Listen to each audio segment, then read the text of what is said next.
তোমাদের জন্য আজ নিয়ে এসেছি সম্ভাবনা পর্ব ১। তো দেখো যে আমি কিছু তারিখ লিখেছি, যেমন ১৬৫৪ সালের কথা। ফ্রান্সের একজন বিখ্যাত লোক ছিল অ্যান্টনি গৌতমিয়ারে। তিনি একবার বাজি ধরার খেলা খেলেছিলেন।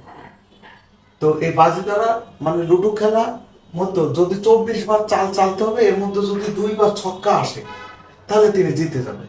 তিনি বলে তার বন্ধু প্যাসকেলকে বলল। প্যাসকেল আবার তার এক বন্ধু পিয়ার দা ফার্মা, এটা দা ফার্মা হবে, তাকে আবার চিঠি লিখল। চিঠি লেখার পরে তোমার কি এইভাবে তোমার পরবর্তীতে জানা যায়নি কি হয়েছে এই ঘটনা, তবে এই পর্যন্ত। আর এর পরবর্তীতে এই সম্ভাবনা যে তোমার যারা অবদান রেখেছে এই সম্ভাবনা, তারা হচ্ছে জ্যাকব বার্নি, তারপর ডি মর্গান, বেইস, ল্যাপ্লাস, এরা কিন্তু পরবর্তীতে অবদান রেখেছে।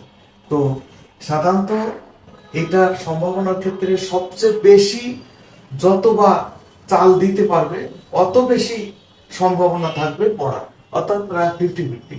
তো এখানে সাধারণত আমরা যে আর কি ক্যাসিনো, যে ওই বাজি ধরার খেলা মানুষ খেলে, জুয়া খেলে, সেখানে কিন্তু এইরকম সিস্টেমে কিন্তু চলে। ফলে যারা ক্যাসিনো চালায় তারাই বেশিরভাগ সময় জিতে যায়। আশা করি বুঝতে পেরেছেন। আসসালামু আলাইকুম রহমতুল্লাহ।